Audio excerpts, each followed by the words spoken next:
dice. Intanto, grazie di aver accettato il nostro invito. Allora, il Ministro ha detto che nulla è stato deciso, anche se questa decisione era prevista il 2 aprile, ma è slittata forse a fine anno, forse nei prossimi mesi, per, come dire, decidere il deposito nazionale delle scorie nucleari. Non dimentichiamo che la Sardegna ha votato in un referendum del 2011, ha detto no alle scorie, e ribadiamo il nostro no perché, come giustamente abbiamo spesso anticipato, la Sardegna ha dato e vorrebbe anche evitare che nei prossimi anni continui a dare, a meno che cambi qualcosa. Allora, iniziamo dalle scorie. Perché no al deposito in Sardegna? E come deputati, come parlamentari sardi, che tipo di pressione state facendo sul governo perché questa decisione comunque deve essere presa prima o poi, che non venga dislocato nell'isola? Intanto grazie e un saluto a chi ascolta e una precisazione: io sono un deputato dei Riformatori, partito che esiste in Sardegna, e sono ospite come indipendente nei gruppi che stanno nel Parlamento nazionale, ma rispondo ai Riformatori e ai sardi della mia azione politica. Azione politica che credo che in questo caso debba essere posta in sinergia con quella degli altri parlamentari, nel senso che non credo che ci sia nessun parlamentare sardo che si tirerà indietro rispetto a una battaglia che è molto sentita qui in Sardegna, che è quella contro il deposito di scorie nucleari. Ci siamo espressi con una legge regionale in questo senso, ci siamo espressi con un referendum che ha coinvolto i cittadini sardi. Io credo che sia una battaglia che dovremmo fare sino in fondo ed è una battaglia che è molto sentita in Sardegna. Mi sembra che la Sardegna abbia già dato e mi sembra che non sia il caso che debba dare un tributo assolutamente non coerente con ciò che noi sardi vogliamo ancora una volta. I veleni la Sardegna ne ha tanti, dalle servitù militari, ma in particolare alcuni siti industriali che per tanti anni hanno ospitato stabilimenti, le ospitano ancora oggi.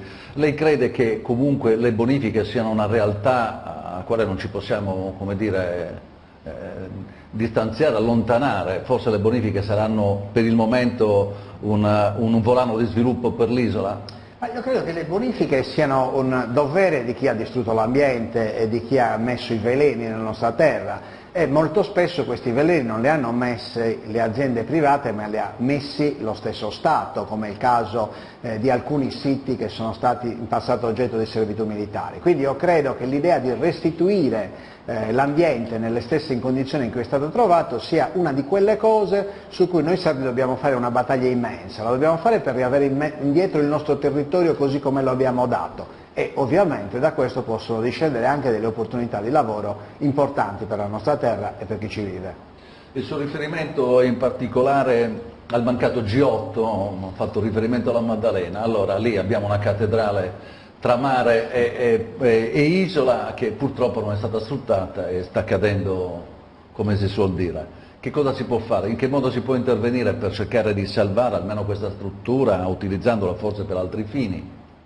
Beh, io credo che la Maddalena sia la certificazione del disastro, nel senso che sono andati via quelli che comunque contribuivano all'economia dell'isola, e quando sono andati via noi sardi abbiamo fatto festa, abbiamo immaginato un futuro di sviluppo dell'isola completamente diverso, abbiamo avuto la promessa e anche l'edificazione delle strutture per questo futuro diverso, e poi siamo rimasti sostanzialmente con un palmo di naso. Se oggi si fa una visita delle strutture di La Maddalena che avrebbero dovuto ospitare il G8, è veramente uno sfacelo urbanistico, architettonico, uno sfacelo di opere, ma soprattutto è la certificazione della totale incapacità di riconversione. Allora crediamo che sia una ferita aperta nella carne della Sardegna, e oltre che un disastro per chi vive alla Maddalena e per chi campa dell'economia della Maddalena, e non pensiamo che in questo caso lo Stato si possa tirare indietro. Devono essere risolte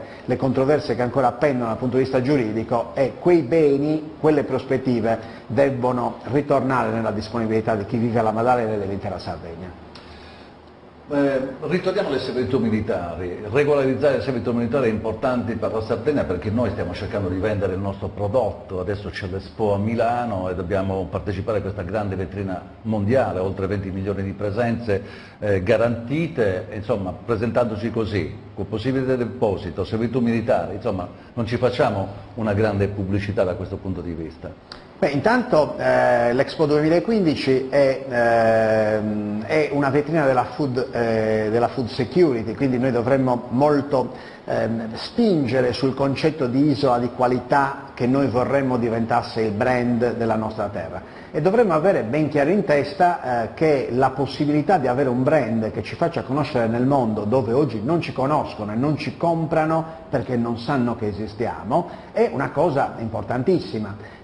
Questo significa che anche ciò che ci viene restituito dallo Stato a termini di statuto regionale per le servitù che vengono dismesse va comunque riutilizzato. Oggi noi abbiamo bene in dismissione, penso alla città di Cagliari, dai depositi militari di Monteorpino alla caserma Ederle, dall'ex ospedale militare al panificio militare, che non vorrei che corressero il rischio di fare la fine della manifattura tabacchi, cioè di essere un cerino acceso in mano alle amministrazioni con cui ci si brucia le dita e che non si utilizza per lo sviluppo economico della città della Sardegna. Dobbiamo avere in testa che tutto ciò che abbiamo oggi deve essere utilizzato per creare lavoro, per creare occupazione, per creare opportunità per chi vuol vivere in Sardegna. Non è più tempo di musei, di centri sociali o di uffici pubblici, è tempo di iniziative economiche che portino lavoro e soldi in Sardegna.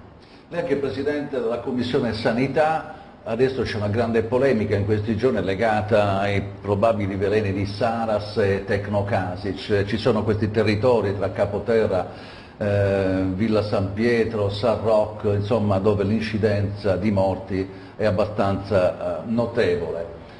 Che cosa si può fare da questo punto di vista? In che modo si può incidere? Beh, intanto la Regione dovrebbe andare un po' avanti con i registri epidemiologici, che forse detto così non si capisce bene cosa siano, ma sono la raccolta dei numeri sulle malattie, in maniera tale da capire quali sono le regioni della Sardegna che pagano un alto tributo di malattie e di vite umane alla industrializzazione che c'è in quei siti. Non perché si voglia demonizzare la presenza industriale, ma perché si vuol dire con forza che quando le industrie vanno via devono riportare i siti come li hanno trovati, e mentre le industrie restano non è che si devono dimenticare della salute di chi vive intorno alle industrie.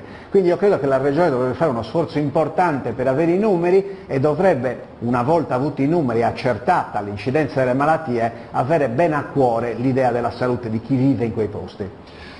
Le chiedo le emergenze dell'isola, abbiamo parlato, forse le bonifiche sono una parziale soluzione, però l'isola continua a vivere momenti di difficoltà, adesso c'è un problema degli ammortizzatori sociali, 17.000 persone resterebbero senza sostegno economico e non solo. Le province vanno via, però restano praticamente i dipendenti e non si sa che fine faranno. Voi che siete stati anche, come dire, i fautori di questo referendum, c'è la possibilità di avere qualche soluzione in più legata alle emergenze e anche a questo fatto di cui ho parlato adesso delle province? Io credo che noi in Sardegna dovremmo prendere atto di una cosa, e cioè che a fronte di potenziali ricchezze importanti che noi abbiamo, a oggi non sfruttiamo quasi niente, e oggi lo Stato ci dà 5 miliardi di euro di elemosina ogni anno per poter campare. Allora credo che l'orgoglio dei sardi non sia più disposto a tollerare questo, e credo che noi dovremmo interrogarci su qual è il modo con cui possiamo dar da mangiare ai sardi fra 20 anni e nei prossimi 20 anni. Credo che questa sia la sfida più importante di qualsiasi classe dirigente di questa regione, forse non più una sfida di posizionamento ideologico-politico, ma proprio una sfida sullo sviluppo economico, cioè il problema è che cosa dare di lavoro, di opportunità, di capacità di restare in Sardegna a chi in Sardegna vuol starci, in particolare ai giovani, ma anche a chi più giovane non è. Questa credo che sia la sfida che noi dobbiamo avere in testa, e dobbiamo capire come mettere a reddito i nostri gioielli. Bene, abbiamo terminato, ringraziamo il Presidente della Commissione Sanità della Camera dei Deputati, Pierpaolo Vaggio, grazie di aver partecipato al nostro incontro approfondimento del TG, chiudiamo qui questo spazio approfondimento, grazie per averci seguito e arrivederci.